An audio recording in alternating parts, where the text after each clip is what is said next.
नमस्कार साथियों, स्वागत है आपका इंडिया न्यूज़ 16 में। मैं प्रदीप कौशिक मेरे सहयोगी सोनू के साथ।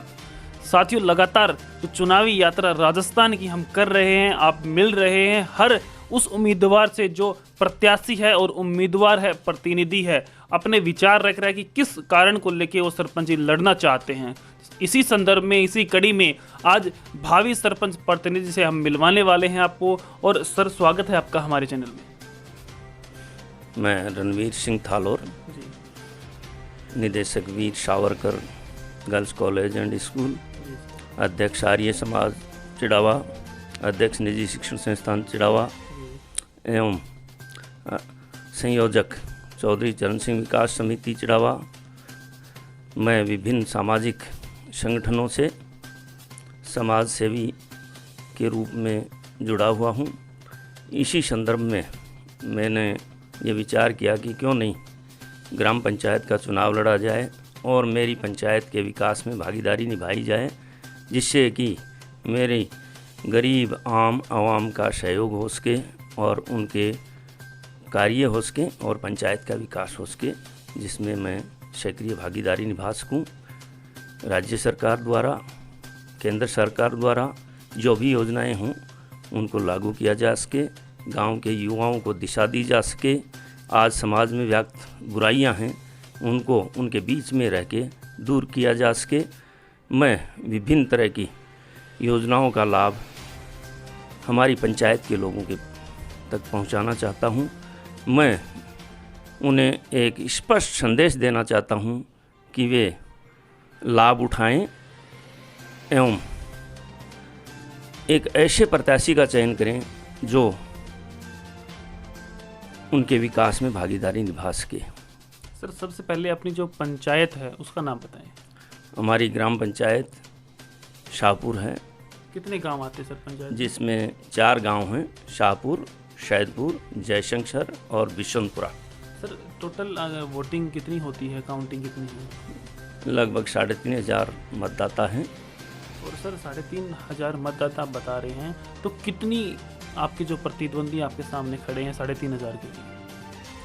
हमारे चुनाव लड़ने वाले 7 प्रतिभागी हैं। 7 प्रतिभागी हैं। और जहाँ तक मैंने भी पता किया और आप बता रहे हैं कि समाज सेवा को लेके आप सबसे ज़्यादा समर्पित हैं। हाँ, मैं लंबे समय से, आज मेरी उम्र लगभग 60-62 साल हो गई, मैं लंबे समय से समाज सेवा से जुड़ा हुआ हूँ। मैं विद्यार्थी जीवन से ही समाज सेवी रहा हूँ। विद्यार्थी काल में भी मैं स्कूल में भी छात्र नेता के रूप में रहा, कॉलेज में भी छात्र नेता के रूप में रहा और बाद में भी मैंने सामाजिक कार्य किया। और सर, किसके पद चिन्हों पे चल रहे हो आप? मैं वीर सावरकर, चौधरी चरण सिंह, चौधरी देवीलाल और कुंभाराम जी जैसे लोग जो समाज के लिए कुछ काम करके गए हैं, गरीब आवाम के लिए काम करके गए हैं। सर छोटू राम जी जैसे किसान के रूप में, एक देवता के रूप में आए, उनके विचारों से मैं काफ़ी प्रभावित हूँ। समाज के लिए ही जीवन समर्पित करना है।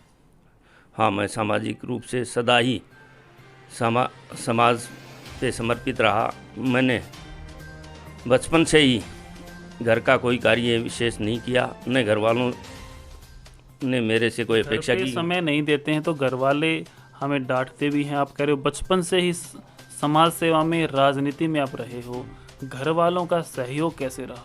मेरा सामूहिक परिवार है। हम 4 भाई हैं, चारों एक साथ हैं।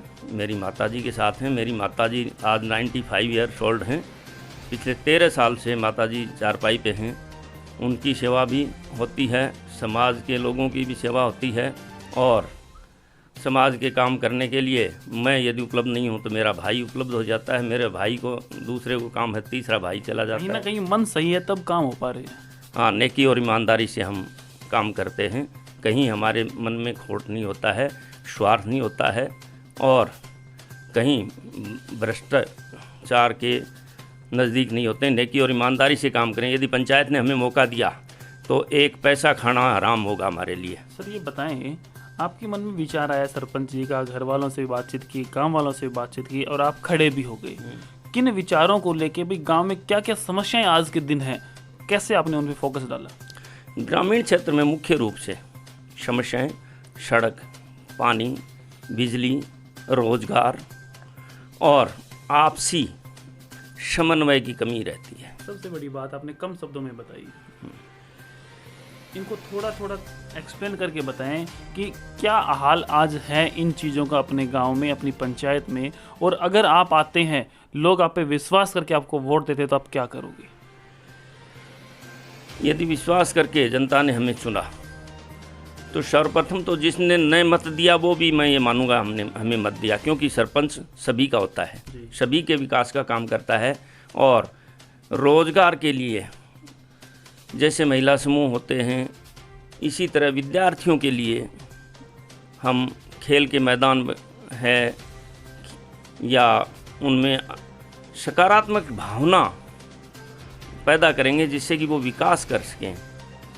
विद्यार्थी जो हैं वो आगे पढ़ने के लिए प्रेरित हों, आगे बढ़ने के लिए प्रेरित हों और नशाखोरी से दूर रहें। आज समाज में नशाखोरी अत्यधिक फैली हुई है जिससे मैं काफ़ी पीड़ित रहता हूं, तो उसके लिए भी मैं प्रयास करूंगा कि अभी आपको 6 तारीख को चुनाव चिन्ह है, 6 को ही है ना? 6 तारीख को चुनाव चिन्ह मिल गया आपको? चुनाव चिन्ह मिल गया, स्ट्रीट लाइट हमारा चुनाव चिन्ह है। साथियों, मैं तो इनके विचारों से काफ़ी प्रभावित हूँ। अगर आप चाहते हो गांव का सेवक ऐसा हो जो समाज का सही कल्याण कर सके, सही विकास कर सके, तो इन्होंने बताया है कि स्ट्रीट लाइट के सामने वाला बटन दबाकर इनको विजयी बनाएं, ताकि आपका जो ग्राम है, ग्राम पंचायत है, चारों गांव जो भी हैं, उनका विकास कहीं ना कहीं हो सके। सर, एक छोटा सा सवाल और पूछना चाहूँगा। सरपंच बन जाते हैं 4-4 गाँव की, लेकिन काफ़ी जगह सुना है कि अपने गांव का ही विकास करवाते हैं। नहीं, ऐसा कुछ नहीं, सभी का विकास हो, सबका साथ सबका विकास रहेगा। और मैं तो ये चाहूँगा कि अंतिम व्यक्ति है उसका चयन पहले हो, उसका विकास पहले हो, उसका साथ पहले दिया जाए। जिसने वोट नहीं दिया उसका मत नहीं दे उसी का भी सरपंच होता है, मत दे उसका भी सरपंच होता है। ये तो मतदान तक है।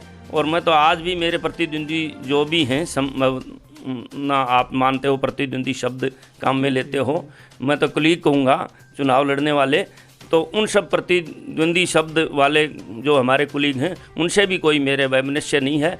यदि मैं नहीं विजयी होता हूँ, उनमें विजयी होता हूँ, उनकी शुभकामनाएं मेरे लिए। बहुत ही अच्छे विचारों के साथ आपने जो ये बातें बताई हैं, ये बहुत ही अच्छा लगा मुझे भी। साथियों, अगर आपको अच्छा लगा तो स्ट्रीट लाइट के सामने वाला बटन दबाकर इन्हें विजयी बनाएं, और बाकी अपडेट्स मैं आपको देता रहूँगा। तब तक के लिए आप देखते रहें हमारे YouTube चैनल को। नमस्कार, धन्यवाद साथियों।